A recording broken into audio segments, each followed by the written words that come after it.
Welcome to the inaugural CarAdvice Winners Circle. We've assembled some of the most interesting, exciting, and in some cases most practical cars of 2018. Think of our Winners Circle as our nod to motoring highlights that have been released this year in Australia, deserving of an award. Except some car awards can be a little bit ho-hum, failing to ignite the kind of passion and excitement deserving of the field of cars we have here. And some of the more cynical might even think that some car awards are a marketing ploy. What do you want? Well, we ask you, and it's not conventional award systems. So instead of handing out an award for every car category, here at CarAdvice we've taken a more straightforward approach, and that is to get our team of experienced journalists together for one very simple assignment. That's to deliver a favourite car of the year, but not just one car. 12 journos and one CEO will present 13 of our favourites that ignited passion and ownership desire in each member of the crew. These are cars that we would personally spend our hard-earned cash on. And there's so much variety here, from small to sports cars to an SUV to some truly exotic supercars. Welcome to the CarAdvice Winners Circle 2018.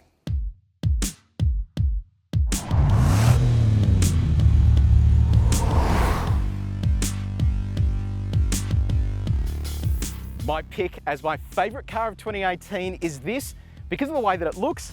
Have a look at these stripes, they look fantastic. Red on white is sensational. Just kidding, no, it's my pick because it's rear-wheel drive and it has a V10. This is the Audi R8 RWS. Okay, let's put this to the side for a second that it's V10 and an Audi supercar. The reason this thing is so special is that it's Audi's first ever rear-wheel drive car, and that makes it super special, plus the fact that they're only making 999 of these globally, so it is going to be one rare beast. It's just like a regular car on weekdays and then a supercar on weekends. You get this awesome looking Audi interior, really well built. Ahead of the driver is virtual cockpit, and then when you want to turn it up a notch, the drive selection button is right there. You don't need a degree to make this thing go loud. Being rear-wheel drive, all you need to do is hold this button here down, switch stability control off, and you can have some fun.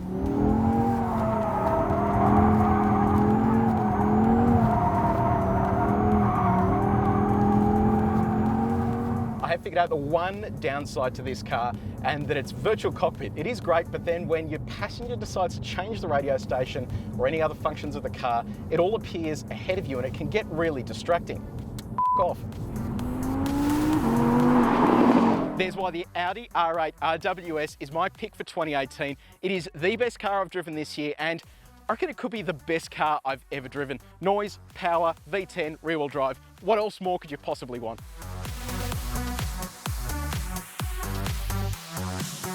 Probably doesn't surprise me that Paul picked the R8 RWS there. It's just like a normal R8, but comes with less. No, in all honesty though, it is a good choice. It may miss the front traction of a regular R8, but it's a heap of fun once you get it out on the road, so good choice. This is the BMW i3S. I drove it earlier this year, it was in April actually, to find out if you can go a full week of commuting on a single charge. Spoiler alert, you can. I love that BMW has beaten its own path with this car. It's innovative in the way it's built. It's got a carbon fibre chassis, and the interior perfectly blends modern design with those BMW fundamentals we know and love. It's like a concept car, but you can drive it on the road. It's not a conventional BMW experience, but the i3S is great fun to drive. You sit up really high with great visibility, and with all that electric torque on tap, you can just whiz in and out of traffic. Plus, the regenerative braking means you can drive with one pedal pretty much all the time. The interior of the BMW i3 is just a brilliant place to spend time. All the materials are ethically sourced, and it's kind of unlike any other BMW in there, with lots of light and lots of space. Also, check out these suicide doors.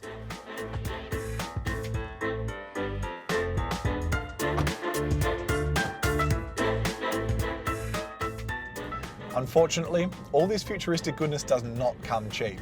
In fact, the i3S is far more expensive than any city car has the right to be, with a starting price of $69,990 as a pure electric vehicle. That's just too much for what is a cramped, compromised, compact vehicle. But I kinda don't care. We talk a lot about fit for purpose here at CarAdvice, and the i3S absolutely nails its brief. It's the perfect runabout for well-heeled urbanites, and it offers a tantalising taste of what's to come when electric cars are the norm.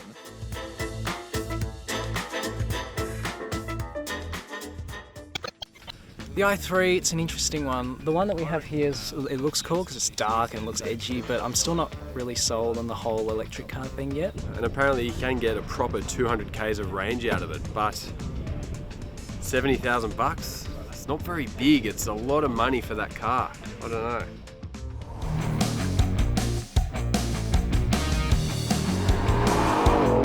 So I've chosen the 2018 Mustang V8 GT and Auto, guys. There's a backstory for this. Never been a muscle car fanboy. In 2016, we had a long-term Canary Yellow Mustang, and I loved that car more than any long-term we had that year. Every time I got in it, it put a smile on my dial. When the 2018 came out, addressing some of the concerns that I had about it, I was excited to get behind the wheel again. I initially chose the Mustang because I know my team well enough to know that at least half of them would pick cars of more than $250,000 and above. More seriously, I chose it because it's not the fastest car going around, nor necessarily the most dynamic. But what it is a car that oozes street appeal and is good old-fashioned rear-wheel drive giggles, all wrapped up in that muscular, naturally aspirated V8. And the best bit about it, it delivers loads of go for your dough. One of the key highlights for me of the new 2018 Mustang is that finally it's been fitted with a bimodal exhaust that makes this bad boy sound like the previous generation one should from the get-go. Glorious old school, naturally aspirated V8 Mumbo means you can drive all day like this or like this. And the best bit, as long as you've got the cash to splash on rear tyres, you can do this.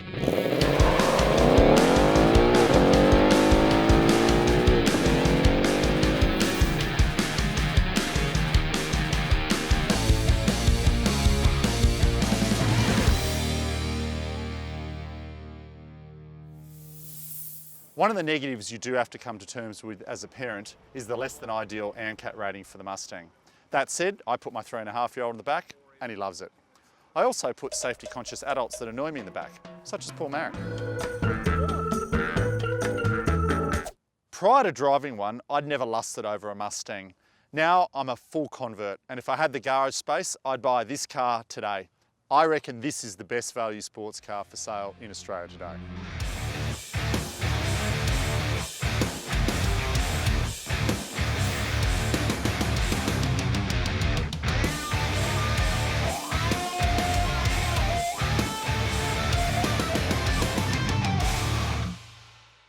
The Mustang. Thankfully we're looking at the back because I don't love the facelift, but it is now the most amazing sounding thing, and I really don't think for bang for buck that there's better value on the road right now. Mustang? Beach chose the Mustang? Are you serious? I thought he was more refined than that. Must be his idea of a joke. He probably only did it to piss off Marrick. As part of our hot hatch mega test earlier this year, I got to spend a lot of time behind the wheel of the i30N, driving it on some pretty spectacular roads. The mega test process revealed that the Hyundai may not be the quickest hot hatch you can buy, but it makes up for that by being bucket loads of fun. A big part of that fun factor is the noise this thing makes. Check this out.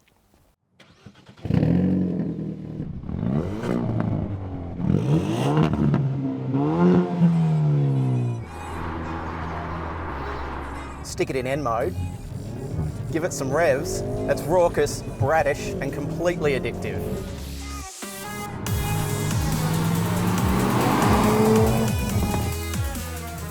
A hot hatch can't just sound good though. While it wasn't the quickest around a racetrack, the i30N is alive with feedback.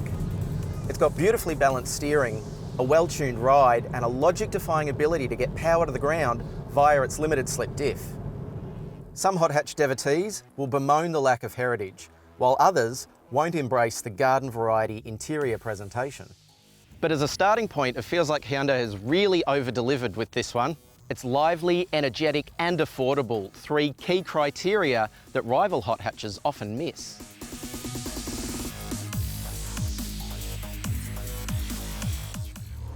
So here it is, my favourite drive of 2018, the McLaren Senna. Sadly, none of the rest of the crew will be able to drive it today, because today is actually 2 months ago, and the crew's camped up in Victoria, whereas I'm in Budapest in Hungary. Tough luck, guys. So sad. Just to twist the space-time continuum a little harder, I didn't actually drive it today either, but 2 months ago in Portugal. It's like the Where's Wally of supercars.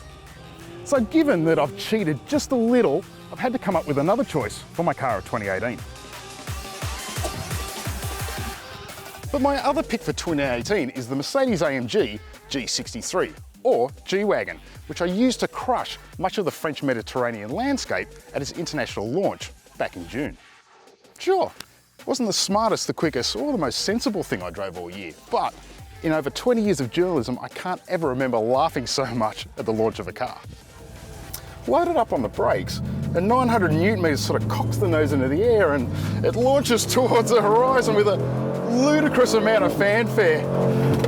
And with a soundtrack that feels like you've been pinned to the PA system of an AC/DC concert.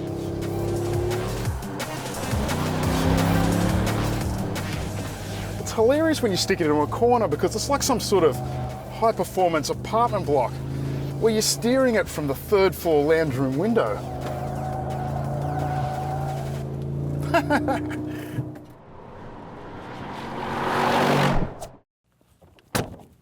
Look, I know it's antisocial, it's thirstier than an Airbus A380, and somewhere a baby dolphin is choking on a rainbow.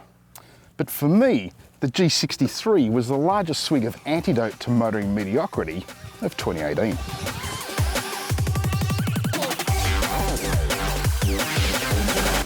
When I first heard that CURT chose the AMG G63, I was like, what the is he on? Everyone rags on the G-Wagon, but I think it is super cool. Like, just look at it. It's bold, it's brash, and it's super gangster, so I'm a big fan.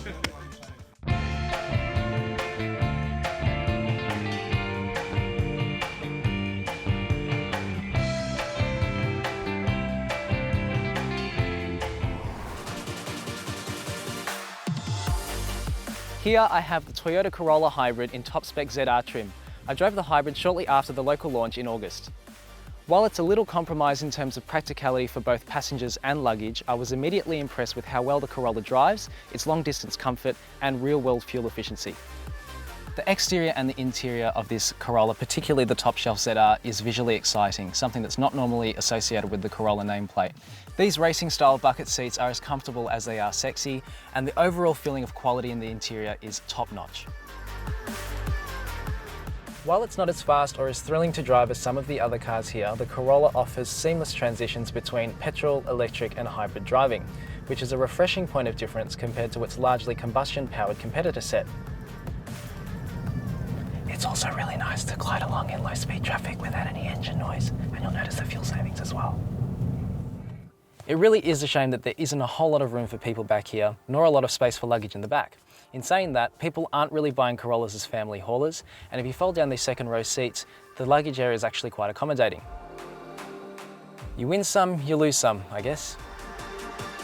I don't think there's ever been a time in my life where it's been cool to drive a Corolla, but this new generation hybrid is genuinely a top contender in the small car segment. I love it.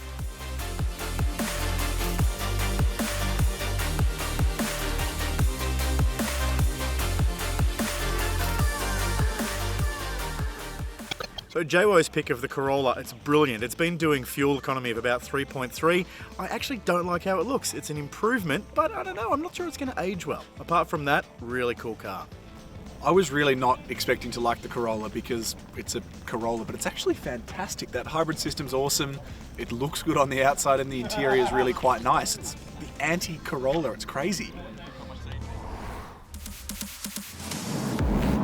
I picked the Porsche 991.2 GT3 manual because, as a lot of people might know, I love my Porsches.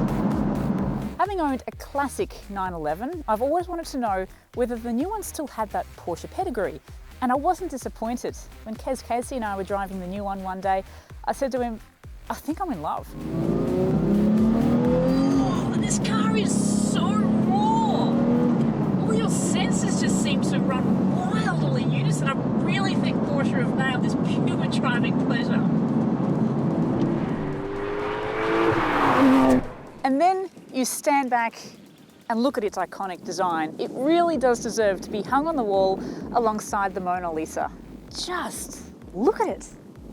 Look at it. Sure, you can pretty much buy a house with the same amount of money, but can you drive a house? Yeah, I thought not. You know what they say, if it ain't broke, don't fix it. And Porsche have stuck with the same genes for around 50 years, and I don't ever want it to change.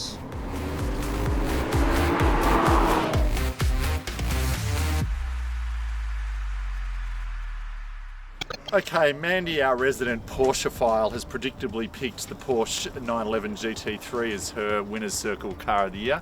Frankly, I'm in love with it as well, although I have to say, at its exorbitant price tag, for me, base Carrera, manual, would be the way I'd go. So Mandy's chosen the Porsche 911 GT3, and given how good she is behind the wheel, I'm not surprised she's gone for such an overt driver's car. There's a pretty sound argument to make that the GT3 is the absolute pinnacle of German automotive engineering, and anyone who loves cars loves Porsches, so great choice.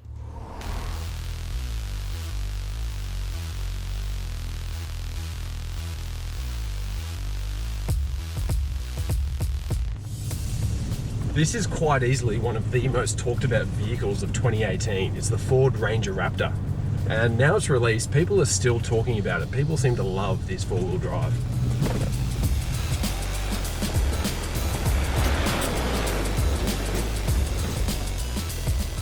The Ford Ranger Raptor is my car of the year because I think this represents the big next step in the evolution of the Australian four-wheel drive. This isn't just another crappy sticker pack special edition. This is a serious upgrade to the Ranger with some awesome engineering under the body. There are Fox racing shocks at each corner. They've got internal floating pistons, internal bypassing, and they're tuned really nicely to this car. And one of the best things, there isn't a leaf pack or a drum brake in sight, and that is magic.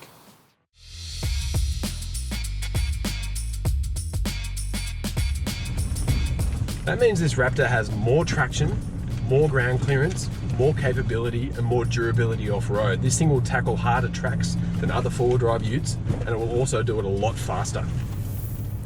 All right, elephant in the room.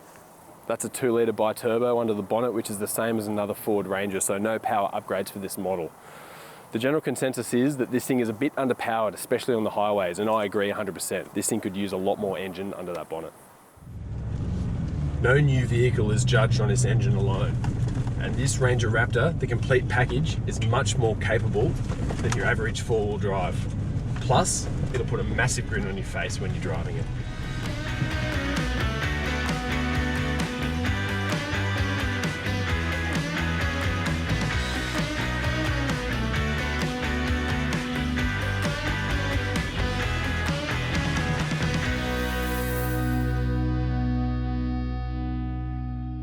The Ford Ranger Raptor, it's about as close as you can get to a monster truck ready to roll out the showrooms. Small wonder then that Sam's chosen it. I think he's the smartest guy here because that was my second choice after the R8 RWS. Why? Have a look at it. It is beastie, it does jumps, it does all the cool things. Yes, the only downside though is that it has a 2-litre engine. Only milk comes in 2 litres. My pick of 2018 is the 595 Abarth, an iconic, retro, diminutive Italian hatch that I use to good effect, poncing around the inner city in Sydney, pretending that I'm in Milan, Rome, or Naples. But I'm not, so I don't look anywhere near as good. Fit for purpose. It's a term that we bandy around a lot here at CarAdvice, and let me tell you, the Abarth 595 ticks every single box a potential owner could want.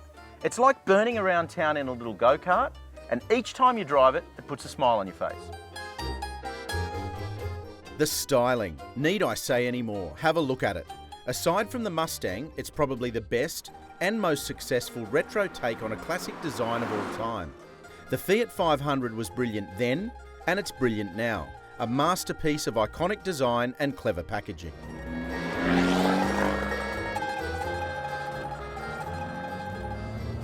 Just like any Italian car, any Italian thoroughbred, the real enjoyment comes from driving the Abarth.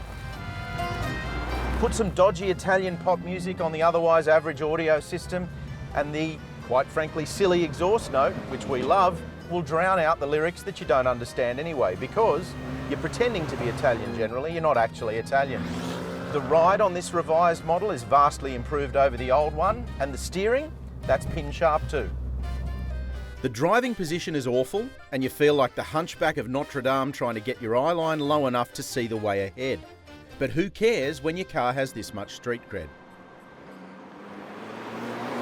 If you're any kind of self-respecting Italian car owner, coffee is an absolute must.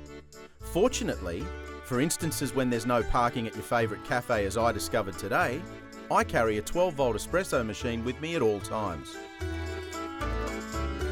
Well, there you have it. The Abarth 595 proves that in a world of motoring mediocrity, certainly in a styling sense, that iconic Italian fashion never goes out of style.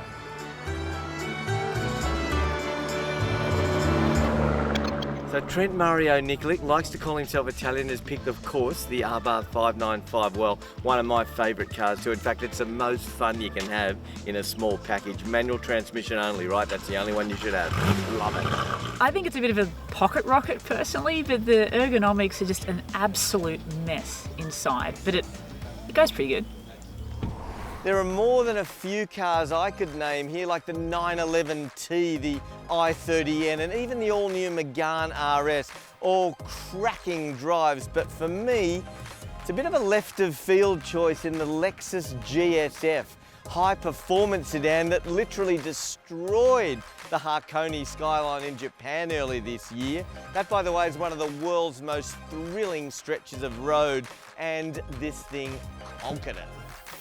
I've been infatuated with the Hypo Lexus ever since driving it in Jarama in Spain in 2015, well before its international launch. It's one of those cars you can put a lot of trust into, even driving it at 10/10ths. It won't bite, just grips up and goes, while making such a good noise from that 5-litre naturally aspirated V8. No turbos, no superchargers, no hybrid drives, just pure unadulterated V8 music. On the Hakone, the GSF was epic, catching world-class superbikes seemingly within minutes, and the guy was going through corners with his knees on the floor. It's so well balanced with superb responses and steering feedback, and the brakes, well, they proved faultless even after countless applications, and that's pushing the brake pedal to the frickin' firewall. The grip and traction from a rear drive car are off the clock. For a family-sized sedan operating at warp speed through an endless succession of bends that can be taken almost flat in most cases, it simply has to be seen to be believed. Compared to rivals like the M5 Competition and E63S, the GSF is shamefully underpowered and downright slow if you compare the numbers. But on a twisty road like the Hakone Skyline, it's probably going to be quicker, given the confidence it feeds back to the driver. And this may be one of the last naturally aspirated V8 powered rear drive cars ever. Unless you've driven a GSF with the leash all the way off, you're never going to know just how capable this thing is. But if you do, then I guarantee you're going to be overjoyed by the experience. It's also a pretty good daily too, bit of a sleeper.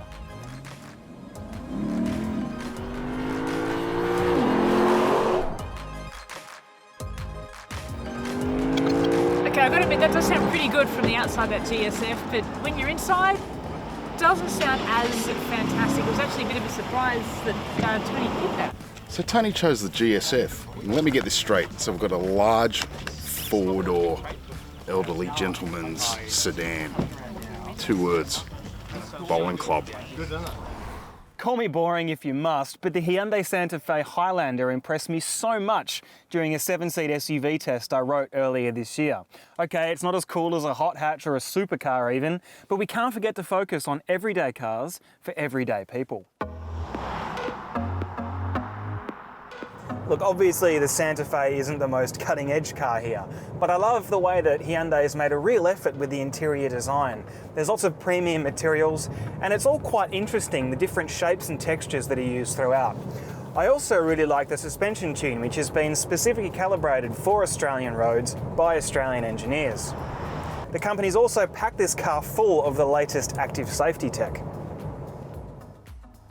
The premium materials and design used in the cabin take the Santa Fe into a higher echelon, from the quilted leather seats, quality chrome or wood accents depending on your choice, padded headlining, Jaguar style wraparound cowl, Benz style wavy speaker covers and more. It's form and function.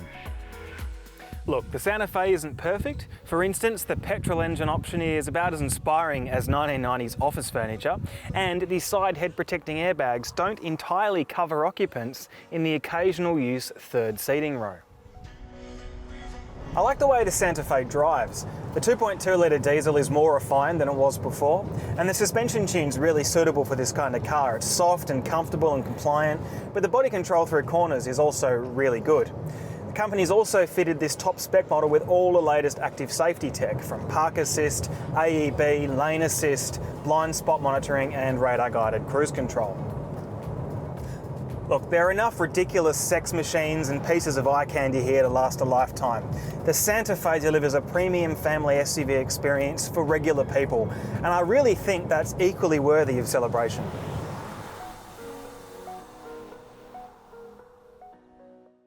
I think it speaks a lot to the practical nature of Mike Costello that he picked the Hyundai Santa Fe. It's, 7-seat family car perfection almost. Spent a bit of time with it doing a 7-seat SUV mega test, and that car really shone, so excellent choice. The Santa Fe, I get it, it's an impressive car, but for Winners Circle, a 7-seat Korean SUV, I mean, really? That's more at home in a Woolworths car park than it is here. Anybody that knows me knows that I'm a wagon man, so it should be no surprise that my pick of 2018 is the Audi RS4 Avant, which launched into Australia back in May, some 2 years after the wider A4 family, and my family.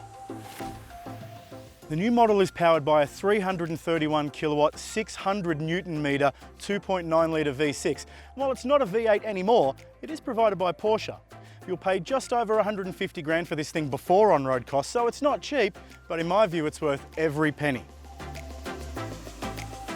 That famed Audi attention to detail is clear everywhere in the cabin, with quilted seats, contrast stitching, carbon fibre everywhere, and just the right amount of silver highlights. It's a family hauler that truly hauls ass, in a straight line and in corners alike, and it does it in all conditions. No other luxury wagon outside the Audi stable can claim that in quite so angry a fashion, and it earns my never-ending respect. There's no denying the A4 family is just about due for an update, with infotainment and some tech now feeling notably behind the newer models that Audi has been rolling out in 2018. But ultimately you won't buy it for the infotainment, you'll buy it for the looks, for the power, for the practicality, and yes, even for the sound of that not a V8 twin-turbo V6.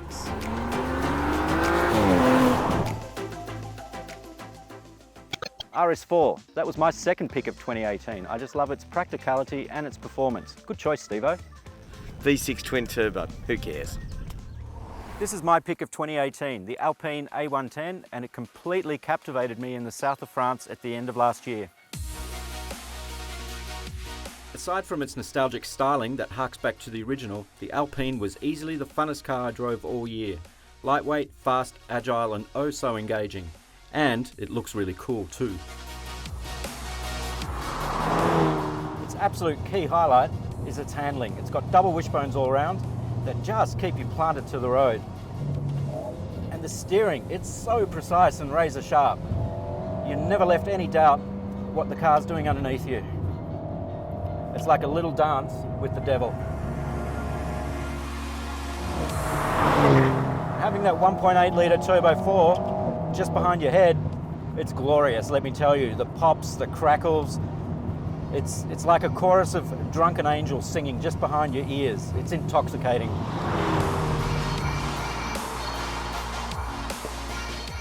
But don't think you're going to take too much stuff with you on the road. Storage options, both in the cabin and in this boot, is pretty laughable. There is a frunk out the front, but it's pretty shallow. But really, who cares about storage when you can have this much fun in a car? It's light, it's fast, it's agile, and it's equally at home on the road or the track. It's the pick of 2018 for me, no question.